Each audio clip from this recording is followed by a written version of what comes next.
So, boat review. If you guys know, I'm helping a friend sell a boat. It is a 2003 Ranger 195 VS with a Mercury 200 HP EFI outboard.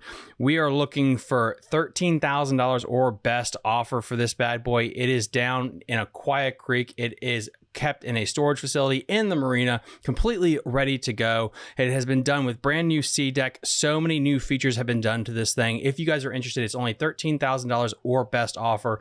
The guy that's selling this boat is really helping me out since, as you guys know, I got laid off and our dog is costing well over $13,000. So he's going to help. If I can help him sell it, he's going to give me a huge chunk of change to help me pay off some of these vet bills because dogs, wives, and children are all blindingly expensive. If you guys are interested in this boat or want to learn more information about it, please message me, fishingthedmv@gmail.com or Facebook or Instagram, and you go check it out. Hey everyone, quick little announcement here from Fishing the DMV. Our Weekend Warrior Club membership on Patreon is nearly full. We only have two more spots still available. Once these spots are gone, they're gone. And I'll be closing down the club membership. All Patreon members will receive 5% off their orders to Jake's Bait and Tackle, 10% off their orders to Tiger Crankbaits, 10% off their orders to Catoctin Creek Rods. You'll also gain access to our private Facebook group community. You'll also be allowed to enter our 5 club membership tournaments only with guarantee payouts. Members only content, ad-free, commercial-free episodes of the podcast, Patreon supporter giveaways, and so much more. And you get all of this for $6 a month, which is less than a pack of Cincos or a jackhammer chatterbait. And since we're under our 10 membership spot, I'm going to do something else. I'm going to give everyone a 10% off their membership if they sign up for the year. So that brings it down to under $65 a year, locked in indefinitely as long as you want to be a member. Again, guys, we only have 2 more spots still available before I make the next announcement on what's going to be going on with Patreon and how people can support the channel. Please, if you're interested and you want to lock in a really cheap rate, go check it out. Link in the episode's description down below. Thank you so much. You're listening to Fishing the DMV with your host, Thomas Ahrens. Fishing the DMV is brought to you by Jake's Bait and Tackle, located in Winchester, Virginia. If that doesn't get you jacked up, I don't know what will. Good morning, everybody. Welcome back to Fishing the DMV. I'm your host, Thomas Ahrens, and today I have a really special guest. This individual just won the Potomac BFL event that was held, I think it was like May 17th on the river during that absolute deluge that we had, and he won with 18 pounds, beating out our favorite here on this show, Todd. Rick McFall, thank you so much for coming on. I really appreciate it. Hey, man, happy to be here. Big fan of the show. I enjoy listening to your podcast and hearing about all the tournaments on our local waters here in Maryland and Virginia. As always, with guests being on the show for the first time, how did you get into fishing and how did you get into this area? Well, I've grown up in Maryland my whole life, and my parents were boaters on the Chesapeake Bay. They kept their boat in Middle River, and that's kind of about the farthest south you can go on the bay and still catch largemouth. And I saw a guy in there. I was always into fishing, but I didn't even know there were bass in Middle River. And I saw a guy in there flipping the bulkhead close to my parents' boat. And I asked him what he was fishing for, and he told me largemouth bass. And started doing that around the marina, and that kind of got me going. Then for many years, I was I had my mom drive me around to local ponds and fishing ponds, and kind of snowballed from there. But met some really good people when I was young. My good friend John Alexander, who I fish tournaments with now on the Potomac teams. His family had a lake house on Smith Mountain. So, throughout my college years, every spring break when my friends were going to Cancun and all that stuff, I was going to Smith Mountain Lake and chasing around largemouth bass. So, yeah. What was your first boat? I had a 481 Ranger. Before I had an official bass boat, I had my parents had like a dinghy that they used with their big boat, and I put like a little transom mounted Mid Coda on the back of that. And I would mess around on some of the tidal waters. But right when I got out of college, first thing I did was get a job. And instead of moving out and having fun with my friends, I decided to buy a Ranger bass boat, bought a 481 VS, and stayed home for a couple of years with my parents and just ran around and fished. More important to me. That sounds like you made a good life decision. Yeah. I've had one ever since. Had a boat payment ever since. It's addictive. When did you get into Bob Petty's organization with the Potomac teams? Is that a recent Yeah, event? this is the first year that I've kind of been committed to it. I've jumped into a few events here or there, but I really like the trail, and I fish a lot of these individual man events. Fishing with a friend of a good buddy of yours in a five fish limit format is very enjoyable to me. I like that a lot. You can practice with your friends, and it's just a good time. And Bob's got a really nice trail, nice following. I mean, there's over 100 boats in those Potomac team tournaments. That's a tremendous turnout for a team event. And they're good. Yeah, yeah, very good, very good. Unfortunately, this year we've had three of them canceled. Yeah. But it's been an interesting year weather-wise in our region for sure. The I mean, the wind, wind's man. been blowing. Oh my God. Oh, dude, that south wind on the Potomac it's just been crazy all year long. And I like to get down there and do a little practicing ahead of time. And there's been a lot of times where I've been driving home Friday evening instead of spending the night and fishing the tournament on Saturday. But I get it. You got to be safe. And sometimes when he cancels, I'm like, oh man, come on, not again. But then Saturday, I'm sitting at home looking at the trees blowing sideways. I'm like, yeah, it's probably a pretty good idea that we're not out there. Yeah, it can get bad enough. It's that weird gray area where it's like, yeah, you probably could go, but it's like, I really don't want to get my teeth knocked in making a run across the Mattawoman or anywhere like that. Because guys, if you don't know, that washing machine effect, man, it will beat the snot out of you when it gets going real rough like that. Where it's just not enjoyable if you're only going to win $600 but do $1,000 worth of damage to your boat, kind of deal. So, Nope, not fun at all. ugh. Not fun at all. And lot of times the wind takes away the places that you wanted to fish, anyways. And in this last tournament that I won, Plan A and Plan B were completely annihilated. Mm-hmm. Mm. So What was your tide like? If you can remember the tide chart back then, did you have a good tide draw for that event? yeah, we had an outgoing tide, which is good, but when you have an outgoing tide and floodwaters and a 30-mile-an-hour wind pushing against it, it made for an interesting ride back to Mattawoman for sure. Lord.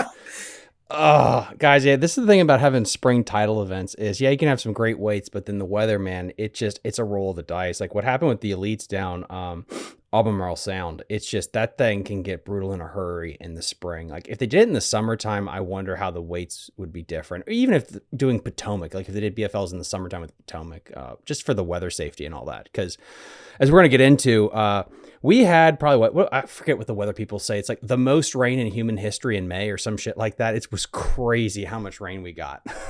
Yeah, I know we were in a little bit of a drought. It's nice to be out of that, but man, we don't need it all at once, and we don't need the winds to go with it for sure. And we got it all at once. Yeah. I live at Dam 5 on the Potomac, and it's about a 30 to 40 foot high dam. And when it was at the peak flooding, the dam disappeared. You could drive a boat straight across. There was that much water pouring into the Potomac Basin. With the weather the way it was, practice the week before, how much did that start changing your thoughts on how the event would go and how you practice and strategize? Well, I went down there Friday, and like the river this year, in my opinion, just the way the grass is kind of growing or not growing, it's kind of fishing small. Mm-hmm. So I was really focused in on stuff kind of close to Mattawoman. I went over to the Mason Neck area, practiced a lot over there. And at the time, I launched out of Mattawoman Friday, and I'm like, I was shocked that the water was clean in Mattawoman. I'm like, oh, this isn't bad at all.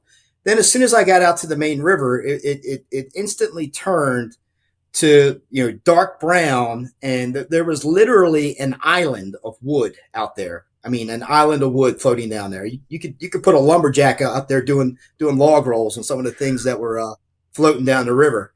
But it's funny. I ran across, and I've seen this before. Sometimes when you get the real dirty water coming down the river, it bypasses that whole Mason Neck, Belmont Bay area. And Friday, it was like that. It was like, it was super dirty, a mess. You had to idle through the debris. And then when you got over there close to, I guess it's called North Point, right there by Mason Neck, water instantly changed. Looked like the Caribbean, crystal clear, nice, good water. There was another major tournament going out of Leesylvania that day. I think it was some kind of charity event, but they had 100 boats in it. So, I went over there towards the Mason Neck area, kind of where I wanted to fish, because I knew there was just a ton of fish there, kind of, in all phases of the spawn. I had it all to myself. The tournament Friday went out a little bit later. It went out at about 7 o'clock. Had it all to myself for about an hour and a half, and I've got several waypoints there that I've marked throughout the years that always seem to hold fish. And everyone I popped up on, I had a good bite.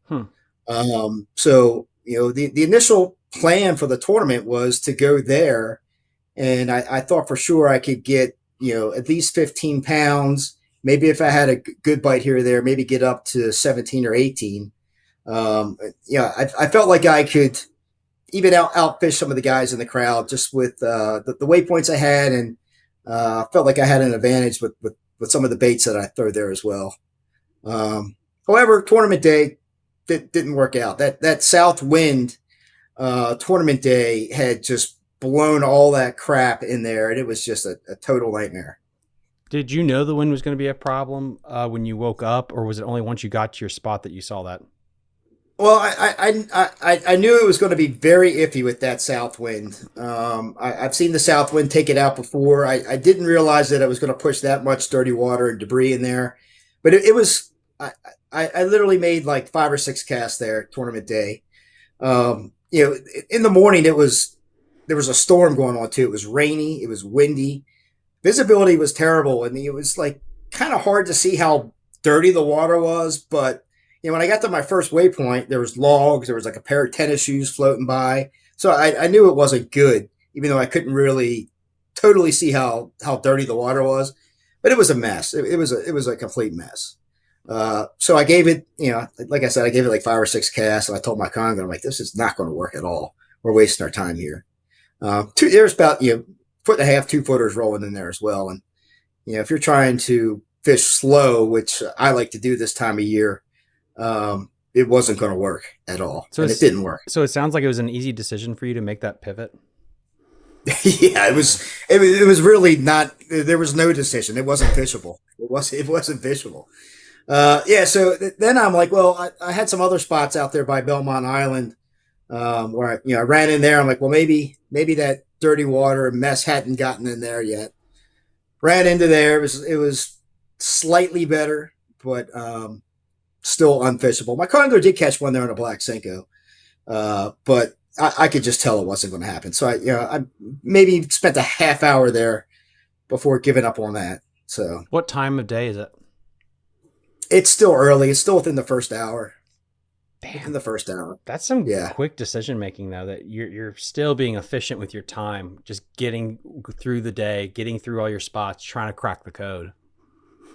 Yeah. It was at that point where I was just like, all right, where can I fish for the next 7 hours? I mean, everything's been wiped out. I mean, I at least want to have fun and feel like I'm in an area that has some potential. So at that point, I ran over to the eastern side of Belmont. There's, everybody knows there's a real nice thick patch of grass that has been growing from, that point there where all the boats anchor. We call it the Redneck Yacht Club, all the way back to Canes. There's a real nice grass bed. And the mother lobe was in there. I think it was April 5th when I fished the Potomac teams tournament. And there was like 50 boats in there, and everybody was smashing them. But from what I saw, what I saw, over the weeks after that April 5th tournament, was it seemed like a lot of those fish had moved out of that grass and had moved around the corner there to the Mason Neck side. And it just seems like there's, I don't know whether it's the bottom consistency or what, but it seems like they really like the spawn over there on that stretch going out to the main river on the Mason Neck side. But I when I got over to that east side over there by the Redneck Yacht Club in that grass, it was fishable. That little bit of a point there had prevented a lot of the dirty water from coming in. The water clarity wasn't ideal, but it wasn't bad at all, in my opinion. And that little bit of a point was kind of protecting the waves from coming in there, at least early on. Did you have it to yourself? No, No, I didn't have it to myself. There were other boats in there, and as the time kind of moved on, a lot of guys that started out on that front side where I initially started, they were all kind of coming around there and you know, kind of doing the same thing I was doing, just looking for a place to fish. They probably had the same thought process that I did. But yeah, it got some attention for sure. Last year in the Toyota series, had a really bad boat draw the other day, the first day, and I wanted to fish there the first day, but when I got there, it was just jammed up with boats. I mean, you know how I can get sometimes in those good spots. Yeah, 95 traffic. Everybody was yeah, everybody was power pulled down, and I couldn't get to where I wanted to fish without being a total jerk to somebody. I didn't want to do that, and I kind of fished around them and just watched people catching fish before I just pulled the cord on that and ran around and did the best I could. Ended up having a terrible first day in that Toyota series. Only had like 11 pounds or something. But the second day, I had really high boat number and got to where I wanted to go on that stretch of grass and powered pulled down and probably moved 50 or 60 yards the entire day.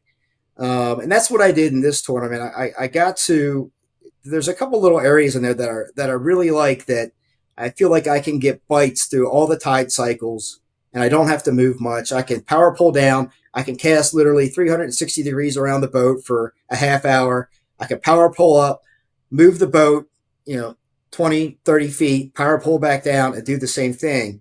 And, you go through flurries of activity, but it just seems like you can, even if you don't get a bite for a half hour, then all of a sudden you might get 3 or 4 bites real quick. Mm-hmm. That's kind of what I did in this tournament. I power pulled down. Luckily, I started getting bites right away. I mean, right, like first couple casts, I had fish. Like I think I filled my limit out. I think I had a limit by like 8 o'clock. It wasn't a big limit, but it was like 11 or 12 pounds. But it was enough to calm me down and let me settle in and just stay there. I'm like, all right, I can do something here. I might not be able to win the tournament here, but I might be able to cash a check here, and I can fish safely and not have to worry about the conditions that were out there. So your thought was camp, do the best you can, versus when you get a limit, trying to maybe run and gun and try to pick off or do something different to upgrade. I mean, yeah, my original plan was to stay in that Mason Neck, Belmont area, and then maybe go down to like Quantico or something like that, and maybe hope for a couple big fish, because that was kind of working for me in practice. But every time I looked out there past that point and saw what was out there, I'm like, yeah, it's not going to happen. I mean, my co-angler, he said that he had a 5 and a 7 in Quantico a couple of weeks before, and he had some spots that he really wanted to go to. I'm like, yeah, hey, buddy, I'm all for it. But never went down there. The conditions wouldn't allow it. So that never made that run down there, and I'm glad I didn't, because it would have been better than any ride at Disney World. I can promise you that. Yeah, and sometimes making those decisions and that's what's always interesting is once you get a limit, Bassmaster Magazine tells you about making all these audibles and stuff to upgrade. But sometimes you have to ignore those voices and be like, nah, I'm just going to camp here and call through them, because that is the best strategy in front of me right now. Yeah. For me personally, I'm a little bit high strung, so I fish so much better when I have a limit in the boat. It really settles me down. Mm-hmm. I'm a different fisherman, in my opinion. It's something I've been trying to work on. You watch some of these live fishing events, and you see these guys that are fishing super slow, and it's 11 or 12 o'clock in the day, and they only have one fish in the boat. Man, they are mentally stronger than I am, for sure, because I hit the panic button probably a little too soon, and get very antsy, and it's just negative in terms of productivity in a tournament. So I'm working on that. Yeah, that's the neat thing about fishing. It's an ever evolving sport, and you can constantly learn, and you can constantly become a better angler. And I turned 53 a couple days before that tournament, and I feel like I'm still getting better and learning stuff every year, which makes it fun. At my age, to still be able to compete and learn and do this, it's a lot of fun. The context switching is hard for me. If I am throwing a chatterbait or moving a bait, it's really hard to then say like, now I'm going to soak a Senko for 4 hours. I don't know why, but that bouncing back and forth, if I'm telling myself today we're just going to soak the Senko or we're flipping pads, and I start that mentally all day, it's a lot easier for me to keep that up, be like, okay, one fish every 30 minutes or whatever. I don't know how people can just bounce back and forth and just slow their bodies down and just lock into that. That's impressive. Yeah, I mean, the good tournaments that I've had on the Potomac have always been where I've kind of keyed in on one or maybe two areas. These guys that run the tide, so to speak, and are running from Aquia up to the spoils, chasing that low tide. That doesn't work for me. I really feel like if you're in a good area, you can catch them whenever the water's moving. I don't care if it's high or low. Mm-hmm. You can catch them when the water's moving, and that's how I go about things. I like to find spots that have a good population of fish. I like to have them by myself, but I don't mind fishing in a crowd if I have to. And just get kind of locked in, focused in, put the blinders on, and just start going to town.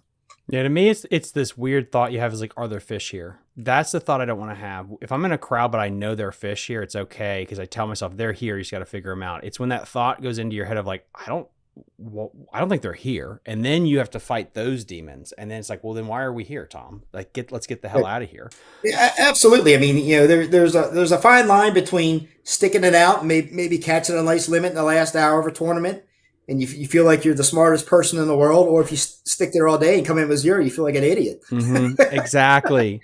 That's the thing with this tournament fishing, man. You can there's a fine line between being a hero and being a zero based on the decisions you make throughout the day, and that's what makes it challenging, man. There's a lot of good fishermen that get humbled in the sport. I consider myself one of those people. I've had great events, and I've had events where I feel like I don't know what the hell I'm doing. Well, let's continue with your hero's journey here. You had a reasonable limit, about 11 to 12-ish pounds. How did you start upgrading that? Really, I just stayed in that same spot. I was kind of rotating through some baits. I was dragging a Senko super slow. That probably did the most of the damage in that Belmont area. Just really, really slow. But every once in a while, I pick up a swim jig and get a few bites. I got a few bites on that, and I was throwing a little chatterbait too, a little bit. Got a few fish on that as well. But just having the fortitude to stay there, just knowing that there was some good fish there. And, I had enough boats around me.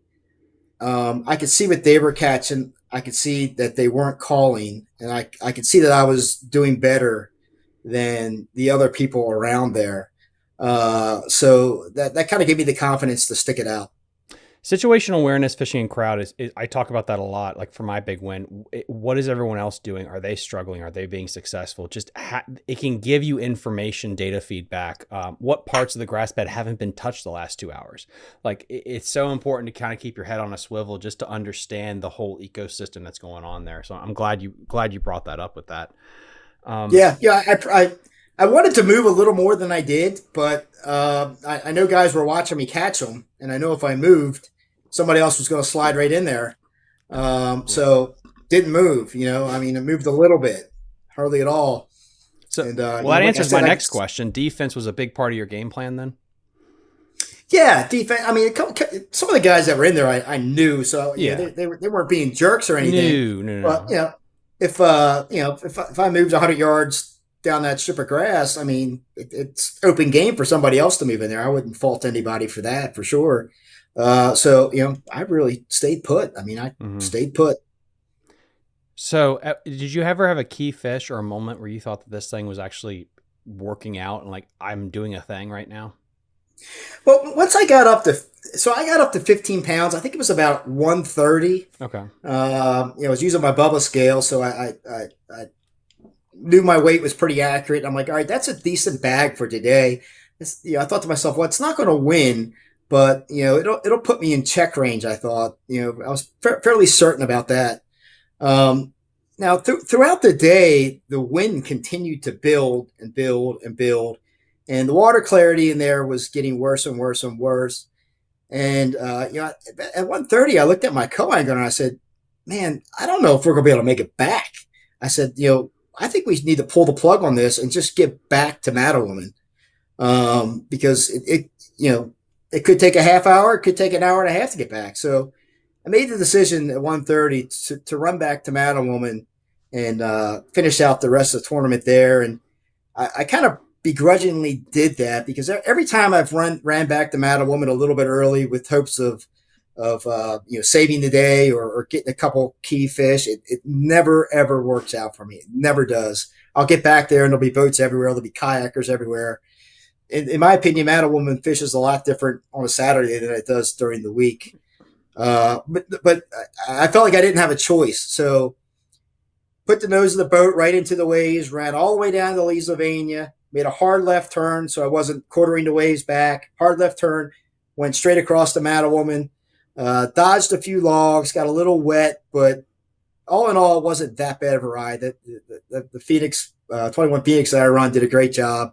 Got back there with plenty of time to fish. And there was a pocket in Mattawoman. There's not a lot of milfoil growing in Mattawoman this year, which is very disappointing. But the hydrilla is starting to grow. The hydrilla, in my experience, starts growing when the water gets up to about 70 degrees. So some of the pockets had some very young growth of hydrilla in them. So the plan was to get back there in a protected area, maybe catch a fish or two, whatever. I'm back safe. I got 15 pounds. If I don't catch another fish, I might get a little bit of money out of the deal. So I ran back to the pocket that I wanted to fish, and there was like 7 or 8 boats in there. One of the guys in there was my friend John Duarte, and I asked him if he had done any good in there, and he's like, no, nothing. So I'm just kind of messing around in there, like just kind of killing time. And there's some shallow wood in there that nobody was on. So I went over there, and there's like a couple sticks sticking up out of the water. I zipped a little Baby Max jackhammer by one of the sticks, rod loaded up. Now, meanwhile, right away I knew it was a big fish. Meanwhile, I had put everything away. I put the net. I don't know if you know how the Phoenix boat where the net storage is. It's like under the seats. It's kind of difficult to get the net out. I put all my rods, the net away because I was worried about spearing a big wave coming across and losing things. So nothing was out. So I told my crane to get the net. And he's like, "Where is it?" And I'm like, "Oh man, he's not going to be able to get this net." So ended up lipping that fish, and it was a 410. Oh. So then I'm like, man, I might have a shot at winning this. So then I pull up to the next little piece of wood. I flip my Cinco in there. One thumps it, and it's a 411. I mean, literally within 5 minutes. So now I'm like, man, I got 18 pounds. I'm like, I'm pretty sure I've got this one. Told my Congo, I'm like, this may be a done deal. Flipped a couple more pieces of wood, caught some small ones. It was really weird because I had talked to some guys after the tournament that had been through there several times and didn't get a bite. And, you talk about when it's your time, it's your time. Those fish must have just pulled up in there. The tide must have gotten right for them. Whacked them. Then I 5 minutes later, I flipped on another piece of wood. I'm looking down at my Garmin to see what time it was, just to make sure I had enough time. And when I look up, my line is just hauling ass to the side. And I set the hook on that fish too hard, broke the line, but it wasn't like just a quick little snap. It was like my rod, my NRX rod was doubled over. So I don't know what that fish was, but it was bigger than the 410 and the 411 for sure. So, who knows? Could have had over 20 pounds, but ended up not hurting me, thankfully. And, had 18 pounds and change and got it done. Who weighed in first? Was it you or Langford? Todd was right in front of me. We were both at the end of the weigh-in. He weighed in right in front of me, and he dumped those fish in the little white bin there, and I'm like, uh-oh. Because I know who Todd is. I know what he does down there. And I said, this is going to be a little closer than I thought. But then when I think he had like 17.5 or something, once they said that, I'm like, all right, I got him by about a half a pound. So was pretty pumped. This one was special. I have fished down the Potomac for years and years and years. I've had some good events down there. lots of top 20s. I've had a third place and a fourth place, but I was starting to think like, man, I might never win down here. I've won a BFL on the Chesapeake Bay. I won an ABA on the Chesapeake Bay, but the Potomac, I've been close, but never been able to get over the hump. And yeah, I was pumped at the weigh-in. I mean, I was when they said 18.5, I was like, yeah. I mean, I was fired up. Other tournaments that I won, I was just like, I don't know, it's great to win them, but I was not nearly as excited about those tournaments as I was about this one, just because I've spent so much time down there. I fished so many events down there, and to finally get the win, it was pretty special to me. And it's all because you looked up and you said, "I want to fish that wood." Yeah, shit. It's crazy how that works. Like I said, I when I was getting the boat ready in the morning, I went out to take the cover off. I stay over there in Waldorf at the Hampton Inn, and I just said, "Hey, you're going to win this tournament." And it wasn't like I was saying; it was like almost like somebody else was telling me. I know it sounds kind of hokey, but it was almost like it was predetermined. I don't know, something in the universe was telling me it was going to be my day, and it ended up being my day. So. It really is, man. I mean, I always say like it takes skill and stuff to be consistent, but to win, it is. You're pitching a perfect game, and it's like it. I've talked to enough people. It's that weird feeling you get. It happened to me earlier this year. It's like you're in the middle of a perfect game, and you can feel it. Like everything is working. Every pitch I throw, it's just insane, and you're thinking clearly. That's the thing too. Is your mind's just very weirdly calm. That I remember from my big win too. But dude, I mean, 18 pounds. You talk to some of these professional fishermen, they'll tell you like these BFLs are one of the hardest tournaments to win. It's a 1-day event. You're fishing against a lot of local hammers, and you got to be good, and you got to get a little lucky. You got to get those couple key bites. And there are a lot of good fishermen down there. A lot of good fishermen. And I got a couple key bites at the very end, and that's what made all the difference. So hopefully I'll do it again one day. We'll see. Compare and contrast the Toyota, a multi-day event, to the BFL. Is there a different mindset? Is how much harder is the Toyota series to fish compared to a BFL, I guess? They're a lot different in my opinion. This will be, I guess, the fourth year I've fished the Toyota series. It's a much more intense event. Guys are down there practicing for a lot longer. The first couple of years I fished it, I think I was a little bit intimidated, just by the level of competition and just, what's on the line with it. But you got to, like you said, you got to pitch a perfect game. And the Toyota series, you're fishing against some of the best people around the country. Last year, I've had a real bad habit in the Toyotas of not doing my best on the first day. I started to correct that the second tournament of the Toyota series last year, and made it to the national championship down there on Wheeler Lake. So I feel like I'm getting better at it. I still got a long ways to go. This year, I'm in the process now of getting geared up for Champlain. We've got Champlain in 2 weeks. Oh, wow. Going to be a very, very interesting event. I've never fished up there during the spawn. So that's going to be a challenge. With the spring that we've had, I feel like the fish are a little bit behind. Typically, I feel like up there, they probably just be kind of starting the post-spawn mode right now. I don't know if that's going to be the case up there this year or not. I think in some areas of the lake, maybe the fish have spawned or are spawning right now, but I feel like there's going to be a lot of bedding fish up there this year. So going to be a little bit different. And then we got the Potomac in September, which is going to be a grinder. Such a delight that they always put it then versus June or whatever. I mean, well, they have it in June sometimes. I guess last year. Last year was it? Yeah, last year was June. The year before, the 2 years after, I think it was September. I think. Comment section when I upload this, just tell me I'm wrong. That's fine. That's why you're here. Yeah, but I was looking at some of the standings from the September tournaments just the other day, just in my mental preparation already for September on the Potomac. But you know, 12 and a half pounds a day might get you to the top 10. You know, might get you in the cut. Easily. So, you know, I'm going to have to, it's going to be a punching deal. I can almost guarantee that.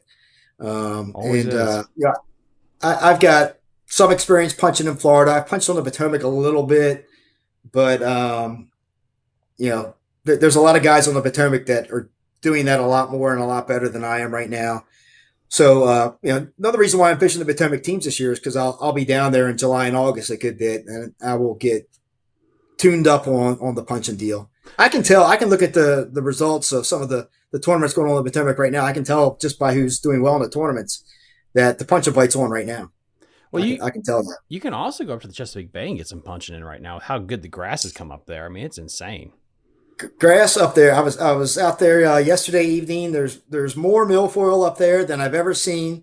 The problem with punching up there is like the, you know, I like to punch a mat that's, you know, size of two or three boats, but up there you've got miles of I was gonna milfoil. say. So it's like, all right, you know, what's going on here? You know, where do I start?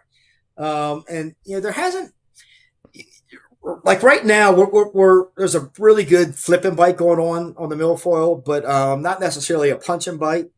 So I've been doing that a pretty good bit, but yeah, I'm gonna have to really put some time in, put one rod on the deck of the boat in July and August, and find a couple mats that I can punch. You know, in previous years, like with the BFLs, um, I had a pretty good run there for about 5 years during that time of year. You know, August, September, October. But you know, back then I was kind of, you know, running the backs of creeks more. That bite has kind of been overexploited, and now with all the kayakers fishing and stuff, you know, you might run to the back of a creek and there might be five kayakers back there, and you really can't get on your stuff. So yeah, I'm gonna have to really tune up that punching skill, and if I'm going to do well in that event for sure. That's a good point, though, with the growth in kayak fishing about how that will change a bass boat guy's strategy. Because any major creek, Mattawoman, Belmont, places where they can launch from, you know, there's going to be kayak pressure there compared to Chickamunks, there's no boat ramp. So like, okay, that place won't have a kayak pressure. That's interesting that you're the first one to really mention that as a strategy piece. Yeah, I mean, I can tell you one year I was in the back of Mattawoman, way in the back of the creek, and doing pretty well. And a kayaker came up there and saw me catch two fish, and he got on his phone. He said, "Boys, I found them." Next thing I know, there's 12 kayakers coming around the corner. They had like there was like a wall of kayaks on the little edge of pads I was fishing. I couldn't hardly move. Ah, you mentioned something very interesting that I think our listeners will like. You mentioned flipping and punching. What is your interpretation of the difference between like a punching bite versus a flipping bite for grass? Well, punching, you're fishing with a super heavy weight, you know, a tungsten weight anywhere from an ounce to 2 ounces, and you're actually punching through the floating mat of grass on the top of the water. You know, right now on the bay, we're just kind of flipping. Like if you see two or three clumps of milfoil together, that's a good target to you know, flip your little creature bait in there. And you know, for that kind of deal, like I flip with like a 3/8 ounce weight. You know, nothing. You know, not the 65 pound braid and 1 ounce tungsten where you gotta, you know, jam it through that layer of grass on the top of the water. So yeah, just kind of much lighter gear, lighter weight. Same kind of principle, I guess, in general. But you know, just lighter tackle, lighter weight, thinner grass. What was it like with your winds up there? Was it comparing and contrasting it with the Potomac? I've heard like you're fishing around crowds a lot more when you fish the Upper Bay comparatively than the Potomac. Is that true, or what is your experience? Yeah, I mean the Upper Bay. I mean the Upper Bay is it's a phenomenal fishery. I mean it is just the way the grass is growing. You have the Susquehanna River dumping in there, and you have, you know, you're at the top of the Chesapeake Bay, so you always have just the perfect conditions to grow big fish. You got all kinds of, like every year I feel like there's different types of bait fish up there. Yeah. So it's just it's a fish factory. But the problem is with the bay, at least in my opinion, is it's very susceptible to the wind. I had a very poor event there Sunday. I had a phenomenal practice Saturday. Sunday, they were calling for 5 to 10 out of the east. Well, it was more like 10 to 20 out of the east, and it just destroyed where I was fishing. And I ended up bouncing around too much. Never didn't really land on a good area till the very end of the day. And by then it was too late. I was pretty close to the guy that won the tournament. Saw him catch a 4 and a 6, and I couldn't get dialed in on the baits, and really had a crappy tournament. So just goes to show you can go from winning one to sucking in one real quick. Oh yeah, I mean that's just fishing. Like I mean, it's really hard to be one of these guys that just always is in the top 15% of the field, and especially when you're on something like the fishbowl that is the Chesapeake Bay. And I guess you can find some sneaky things, but I just feel like the sneaky stuff up there only really plays in 3 and 4 day events when your weight average goes down, and making a run to the sassafras makes sense. Because otherwise, yeah, like the upper part of the bay is where the goods are. That is the best habitat, the most population. That's where it's going to be won. I personally think most of the time in a 1 day event this time of year. I mean, if you have good conditions, light winds, just a little ripple on top of the water, there's no way you can run past the Susquehanna Flats and expect to do well. And it's hard for me to get past that, even when the conditions aren't good. Like I would have been much better served running down to the Sassafras and flipping shallow wood on Sunday, but I just knew what was in the area where I was fishing and got a little hard headed about it and didn't want to leave. Yeah, there were some guys that did pretty decent on the flats on Sunday, but overall the weights were down for sure.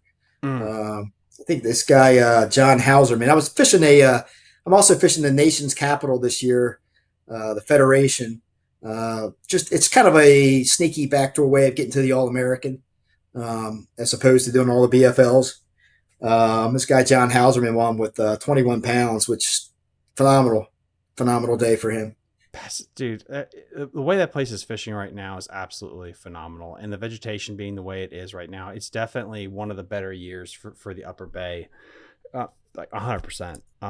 Yeah, that kind of concerns me about the Potomac because the lack of grass on the Potomac this year is it's pretty obvious, and everybody's like, oh well, it was a real bad cold winter, and that's why the grass ain't growing. Well, it was colder up there on the Upper Bay, and there's more grass up there than I've ever seen. So something else going on with the Potomac, with the lack of milfoil in some areas, and Quiet Creek's loaded with milfoil.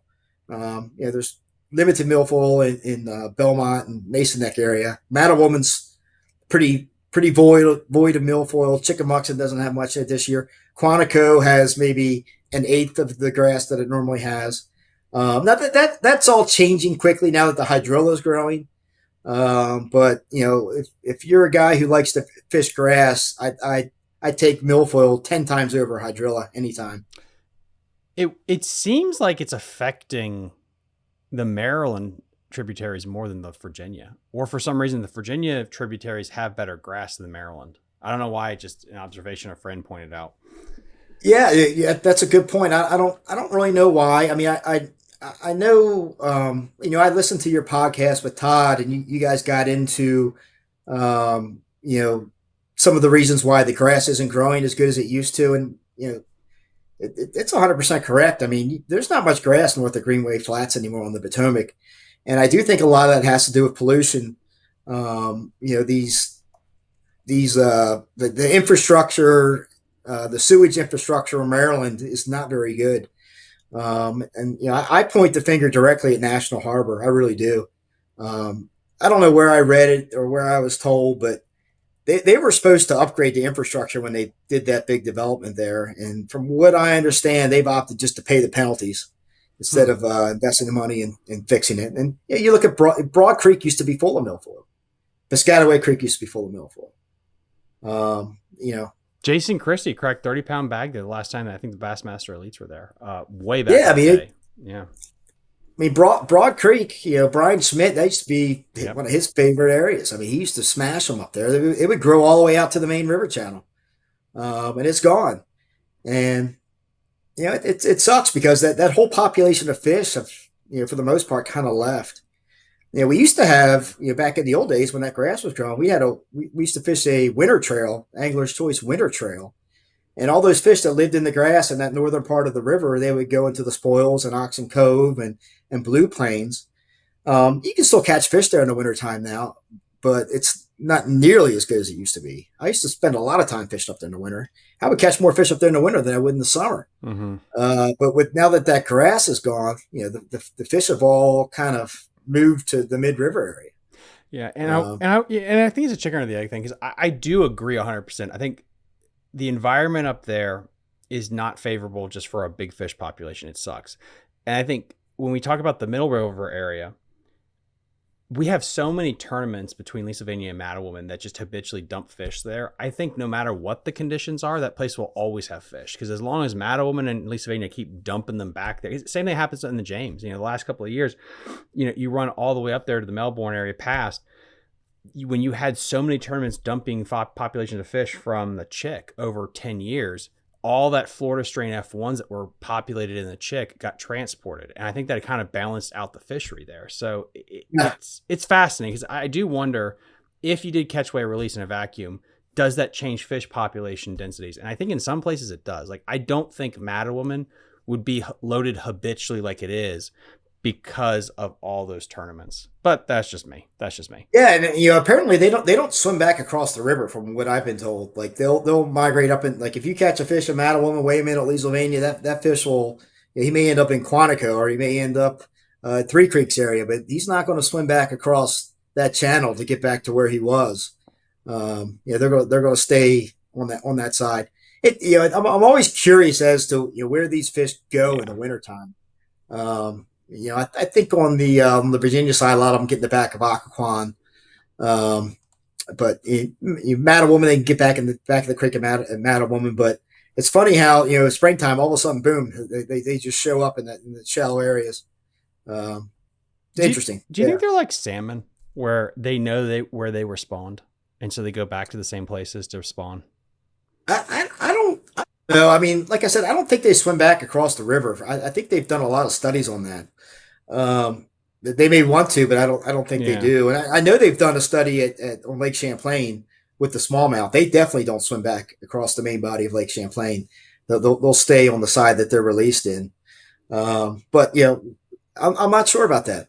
But you never hear of somebody winning a Potomac event, like, I don't know, flipping the power lines that go from Quantico to Chickamucks and out there in the middle. It just seems like these tidal bass like to stay relatively shallow water, kind of close to the bank and close to the cover. It's definitely a case for your argument is like the Nanjemoy situation, where that place used to have tournaments out of it back in the day. It was stocked, and then you had two big Elite Series finishes there, and then it just disappeared off the map. And you wonder, is it because of like a saltwater intrusion, where you keep taking fish out of there? At some point, there's just no population that is worth going back in there to fish. I don't know. It's interesting. Yeah. Well, Nanjemoy was booming back, I guess I want to say late 90s, early 2000s. The whole creek was grassed. Yeah. The whole creek was grassed. And that it was full of grass at a time when there wasn't much grass anywhere else on the Potomac. When I first started fishing the Potomac, I would hear stories about Green Lake Flats, all the grass beds. There was grass in Wade's Bay, and there was grass. There was a little stretch in the beach area of Aquapo Beach. Other than that, there wasn't much grass. And all of a sudden, Nanjemoy, the grass population exploded. And for, I don't know, 5, 6, 7, 8, 10 years, maybe 10 years, it was the place to go. And I had some phenomenal days down there. I went down to Nanjemoy the other day. I wanted to go take a look at it. I always go there and check it. Just to see, maybe something's coming back, and maybe I could be the first one to get on it, and fail miserably. Allegedly, there's some big snakeheads in there too. So if you guys are listening, I mean, it's not all is lost, but it is interesting. These creeks are so much about the grass. The grass has to be there for it to be healthy. Yeah, there's fish in Nanjemoy for sure.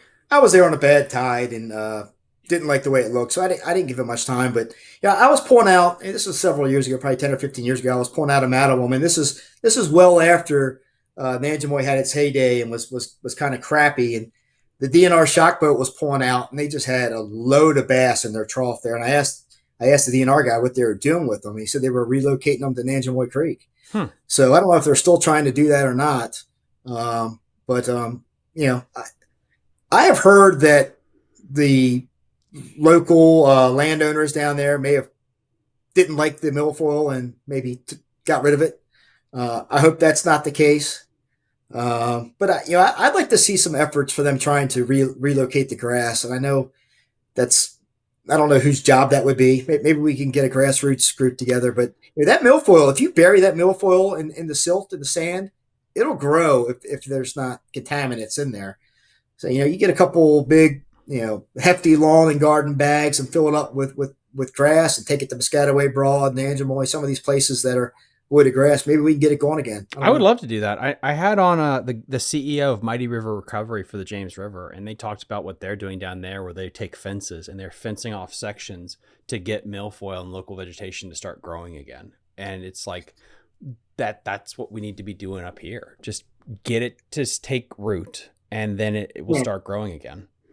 Can you imagine how good the James would be? I mean, grass in the Chick for sure. But if you had grass out to 5 feet the whole length of the main river of the James running down to the Chick, that place would be phenomenal. Mm-hmm. It would be insane. It would fish better than it's already fishing, and it's phenomenal to begin with.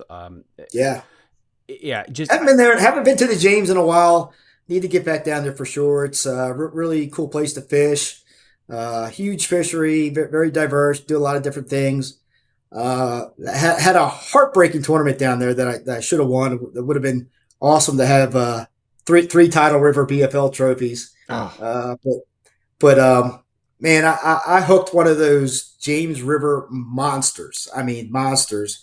Literally couldn't do anything with the fish.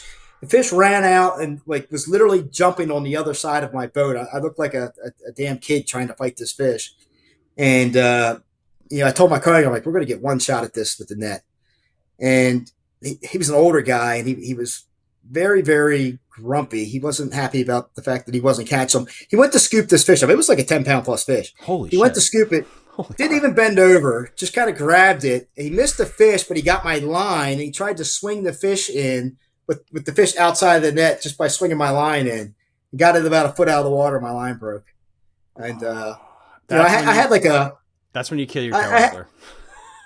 Dude, it got worse because then I power pulled down. I was retying, and he bombed the cast right over my ear and caught a 5-pounder on that cast. But I ended up having I think I had 15 and change, but I had a 1-pounder in there, like a 12-incher. So it literally would have been like a 9-pound call potentially, and I would have blown it out. But everybody has those stories. But that's one that I still have nightmares about. Yeah, it's so crazy. Like tidal rivers, I think sometimes on a national scale, people brand them as all the same. But when you're close to it, you realize that the Chesapeake, the Potomac, and the James, they're completely different. Everything about them are different. Especially their current flows. Like the James, probably out of the three, have the most rip in the creek channels where it really pulls. Versus the Potomac, most of the time, it's very a subtle rise and a subtle drop. But it's not like the Delaware where that bitch pulls in and out real quick. Yeah. The James, the tide swings are a lot more drastic. I think that hard current that's what kind of keeps that water kind of dirty there. It's always when you have the current ripping that hard, it's going to pull up some of that silt off the bottom. And in those creeks that don't have the grass, they get dirty. And sometimes when I'm down there, it takes me a while to switch the gear in my mind. Be like, all right, you can catch them in this dirty water. Because in general, I like to find clean, clear water, especially if I'm fishing grass, for sure. Yeah, and it's just hard on a place like that because it's not a grassish fishery compared to the Potomac, which 100% is grass. And I could make an argument that Chesapeake's kind of that way too. When it's at its best is when it's a grass fishery first versus hardcover. I think that's when the ecosystem there it's on fire. When the bowl is healthy, that fishery is healthy. It's nuts up there. Yeah. I mean, my buddy Dave Wilder says, hey, I could beat you with 4 fish on the bay versus a Potomac 5-fish tournament. And there's a lot of truth to that. I mean, it's taken, mid 20 pounds to win these tournaments when the conditions are right. Dude, that's insane, man. Yeah. And there's good smallmouth fishing up there too. A lot of guys don't know that. You can go up to the Susquehanna River and catch those smallies. They're a little bit tricky to count on for a tournament because those suckers move around so much. But us guys that live up here and fish it, pretty regularly, we every once in a while we can really tie into that smallmouth bite. And it's a lot of fun. Well, they can save your butt in September tournaments when the fishing shit. Like a lot, I fished one college regional up there, and it's like that's a reliable bite to get a limit is to have if you can get a smallmouth thing dialed in your back pocket. Yeah. But like you said, it is very touchy to be able to find that thing, and you got to make sure that there's right flow from the dam and all that stuff. So. Yeah, I'm hoping the BFLs come back there. They've been shying away from it recently. ABA's also they've got a whole other set of problems, but apparently there's not a lot of money to pay the people that do well in tournaments. A lot of IOUs. Yeah, which doesn't really fly with a surly bass fisherman. Yeah, I mean, it's funny, like the opens are coming there in July, and it's going to be a tough event, and I think a lot of people that don't live around here don't realize how good it is in April, May, and June, which may be a good thing because I think if people really knew how good it was up there, there'd be a lot more people from out of state visiting our waters, for sure. And it's a timing thing. I think people always want to have a group of people want to have it in the early spring. The problem I have with that is just from the weather situation. You're right. You'll catch mega bags, but from a organizational standpoint, it is such a roll of the dice that you don't have the wind blowing up the damn thing like it's been. I think June is probably the sweet spot where it's not going to be overly hot where you could kill fish, but the weather's kind of mellowing out to where you're going to have consistent weather. You're not going to have to worry about that stuff, but August and July. It'll be interesting up there to see what happens for sure. Yeah, I mean, you can watch the water temperature. And what we found over the years is once it gets over 85 degrees, that's when it gets real slow. The bite window really shrinks up, and you'll get a good bite for about an hour and a half of the last bit of the outgoing tide. For the rest of the day, you're pounding your head against your wall hoping for a bite. It's not like, down at the James, it almost seems like they don't really care if the water's super hot. You can catch them good when the water's 90 degrees. Not like that up here. Those fish really, really, really slow down, and they just bury up in that grass, and they don't have to move. I mean, there's plenty of food out there. They don't have to move. I wonder if it has to do with the current and the moving water. I feel like fish in moving water situations like that, they can handle the higher temperatures better than when it becomes stagnant, for lack of a better term. And you're right, Colt, like they're used to just it gets almost like that weird pond hot where it's swampy for a visual image, and you just burrow in the grass and you just kind of deal with the heat. They don't have to exert any energy. Yeah. I tell you, it's funny, like I used to fish the Shenandoah Trail pretty regularly. Then as I got a little bit older, I got really tired of fishing the Potomac, the James, Kerr Lake, during the dog days of summer. And I'm like, what am I doing? I don't want to be a professional fisherman. I'm kind of doing this for fun. I want to fish when the fishing's good. That's kind of when I shifted up to the northern BFLs and got up there onto Champlain, St. Lawrence, Cayuga. And I'm like, man, you can go up here in July, August, September and have the best time of your life fishing. It's like a fishing vacation. And even if you have a bad tournament, which is 15, 16 pounds, you probably still caught 30 that day. You had a pretty damn good time.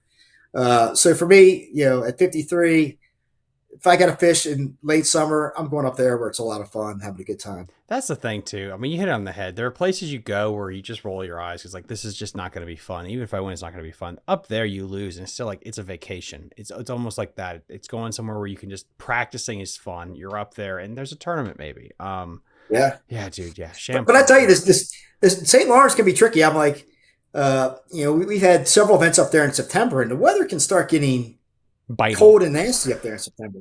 This past year, it was in August. I'm like, oh, this is going to be great. I'll be out there in shorts. Well, I took a picture of the temperature gauge on my truck after a day of practice on the St. Lawrence in August, and it was 50 degrees and rainy. Dude, That's freaking wild, man. I want it cool, but not that cool. That bite window up there is crazy because it's like what? They get ice out in like what, May? And then you have 4 or 5 months before things start shifting to winter, because winter comes up there quick. It does, and it can get windy and rough up there. Our events for the BFL and the Toyota Series, you're limited to the river, but it can still get rough in the river. But it's just a unique place. I mean, you catch a 4-pound smallmouth up there, and it's not that big of a deal. Anywhere else, that's like Right. like a PB for some people. It's wild up there. Fishing in that current, you're fishing a completely different way. It took me a little while to catch on to it, but I think I've gotten a lot better at it over the years, and I'm really looking forward to getting back up there in August. So, Rick, last thing then, what is your favorite place up north that you've gotten to fish? It's probably Champlain, just because I like the fact that largemouth also play up there. Yeah. You can go out and mess with the smallmouth. You can scope them. They will absolutely smash a spook. If you get a good spook bite up there on a smallmouth, I don't care if you never fished before in your life, you'll have the best time you've ever had. It's unbelievable. I had a fish jump one time as high as my power pole on the back of the boat. I mean, it's nuts. And then if you want to catch largemouth, you just pull into a little pocket with some milfoil and do your thing in there. And a lot of the same baits that play down here also play up there. Mm-hmm. So I like it. And also from a tournament perspective, there's not a ton of locals up there.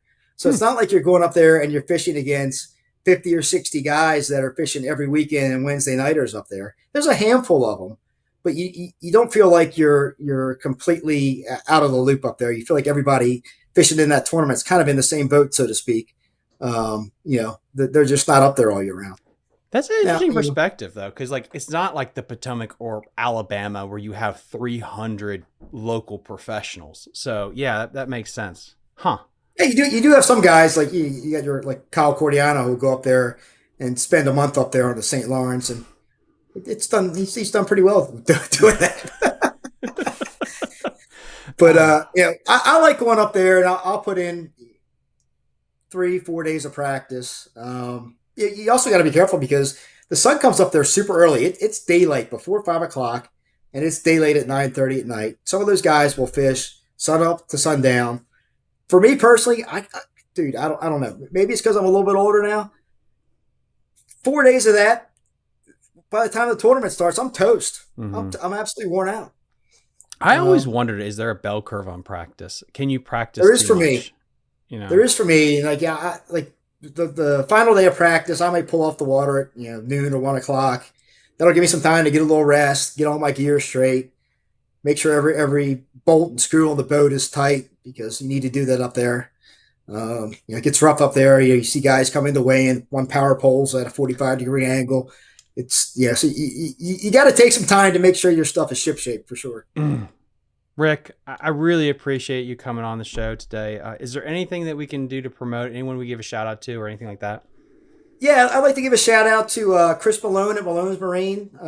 If you're looking to buy a Phoenix Bass Cat, he's right over the West Virginia border, and he's really easy to work with. He's more of a volume-based guy, so he's not going to nickel dime your price, and he likes to take trade-ins, which is big for me. I love the guys at Mayor also. They don't really like trade-ins too much, but Chris is easy to work with trade-ins, and you feel like you're getting a really good price on a boat. And also to George and Mike Acord up at Susquehanna Fishing Tackle. I don't know if it's right up there in Lancaster, Pennsylvania. Maybe far for the guys in Virginia, but guys in Maryland go up there a lot. They've got a really nice high-end tackle shop up there. They do.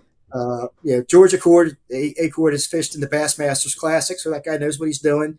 And Mike Acord is a hammer as well. So if you're ever in the area, stop by, say hi to those guys. Good guys, good people.